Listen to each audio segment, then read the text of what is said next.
Hello mga suki sa kusina! Tara at samahan niyo ako, magluluto tayo dyan ng okoy na kalabasa. Kalabasa, bagong harvest, di ba? Tapos, crispy pa siya. Di ba? Tapit ko ha, para makita nyo.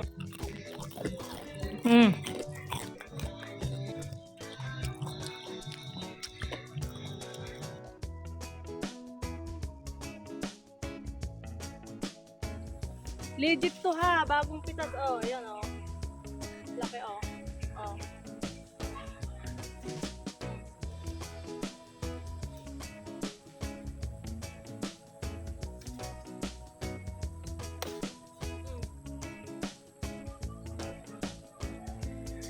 So ayun na nga guys, para sure tayo na fresh yung lulutuin nating okoy. Napunta nga tayo dyan sa kalabasa farm na ating pinsan para mag-harvest dyan ng sariwang kalabasa. At yan yung gagawin nating okoy.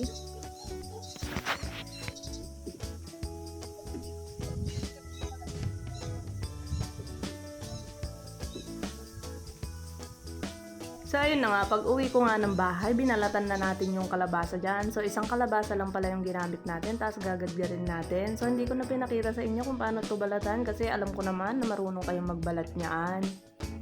Ayun yung ginamit kong gadgaran. Gusto ko yung medyo may malalaki yung pagkakagadgad dyan.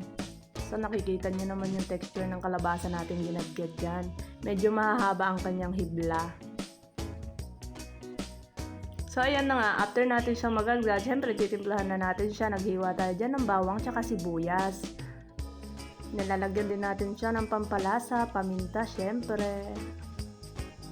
Ayan, lalagay tayo dyan ng asin. Mga 1 tablespoon yung nilagay ko dyan na asin. Sakto na yun, yung 1 tablespoon na asin dyan kasi ayaw naman natin maging maalat ang okoy natin. Kasi pag matabang, pwede mo naman siyang timplahan pa. O kaya yung sa sausawan.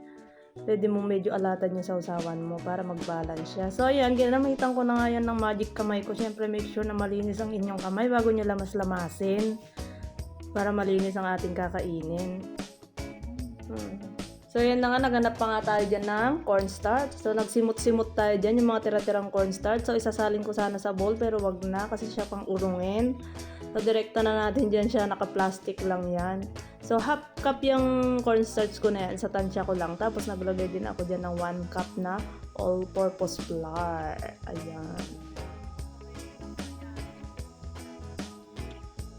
And then, lamas-lamasin natin. Ang technique na ginagawa ko dyan, dapat lahat ng shred ng ating kalabasa ay maiko-coat natin na mabuti ng dry mixture.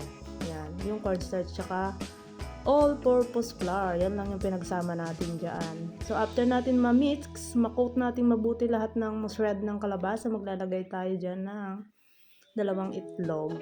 Yan ang magpapawet sa ating kalabasa.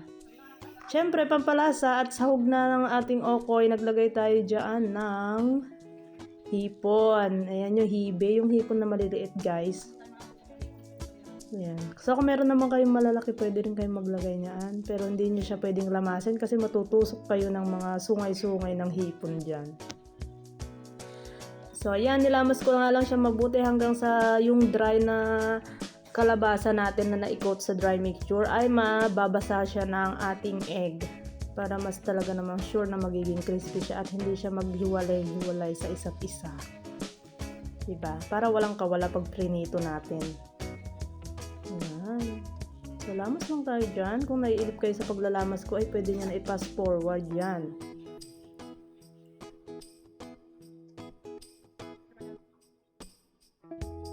Ay, so ayun na nga, natapos na tayo sa mahaba-habang paglalamas ng ating kalabasa okoy mixture. Nag-init na rin ako ng mantika dyan at maglalagay na tayo dyan na okoy. So ganyan lang yung technique ko ng pagpiprito dyan. Maglalagay lang ako tsaka ako siya pipisil-pisilin ng ating sandok hanggang sa medyo mag-flat-flat siya. Ayan. Huwag nyo i-overcrowd yung ating pagpiprito guys. Dapat may mga space sila. Ayan. So 4 lang na piraso dyan na maliliit yung ating nailagay sa ating kawali. Kasi cute size nga lang yung kawali natin dyan. So medyo nag-brown na siya. Nagla-lightly brown na ang ating kalabasa. Ay ready na yan. Huwag nyo masyadong i-dark brown kasi magiging pangit na ang lasa niyan. Kasi yung iba kung naiprito, medyo nag-dark brown siya and medyo dry na siya yung texture. Mas okay pa rin yung medyo light brown lang yung kulay. Kasi malalasahan mo pa rin yung freshness ng ating kalabasa dyan.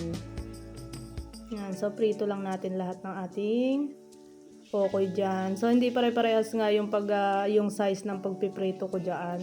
So kung makikita ninyo, hindi naman kasi pang benta yan, pang merienda lang namin. Siyempre kung pang benta ay kukuha kayo dyan ng takalan ninyo, ng pinaka mold nyo para pantay-pantay yung size ng inyong okoy. Yung iba pa nga tinitimbang nila bawat okoy na niluluto nila para sure na walang lamang.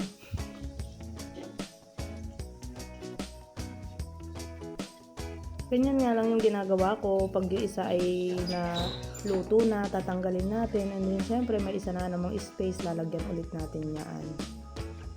Yan, patiktikin nyo yung oil ha, para hindi nyo naman makain pati yung oil. Kasi hindi na siya healthy pagka ganun. Importante yan na patitiktikan nyo yung mantika ng ating okoy bago natin siya kainin. So, diba, ang ganda ng pagkakaprito niyan. Crispy yan talaga, guys. Huwag nyo skip yung video kasi mamaya magbumukbang tayo. Makikita nyo na legit na crispy talaga itong niluto ko na okoy.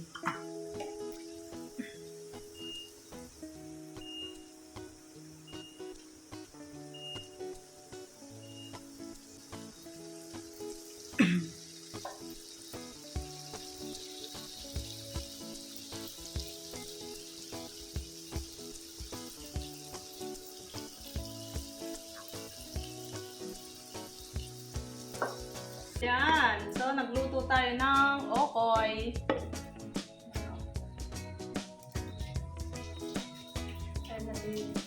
Papakita ko sa inyo guys na crispy siya. O, tingnan nyo.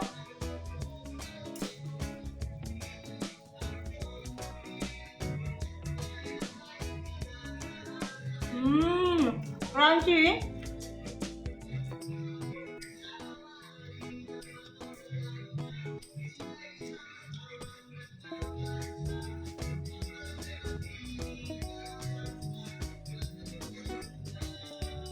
Sarap siya guys. Tapos yung kalabasa, bagong harvest, di ba? Tapos, crispy pa siya. Di ba? Yun lang yung mga kandidato. Nagmumukbang ako guys, daming kandidato. Medyo makalat sa likod ko kasi gumagawa ng ice cream yung anak ko para sa kanyang project.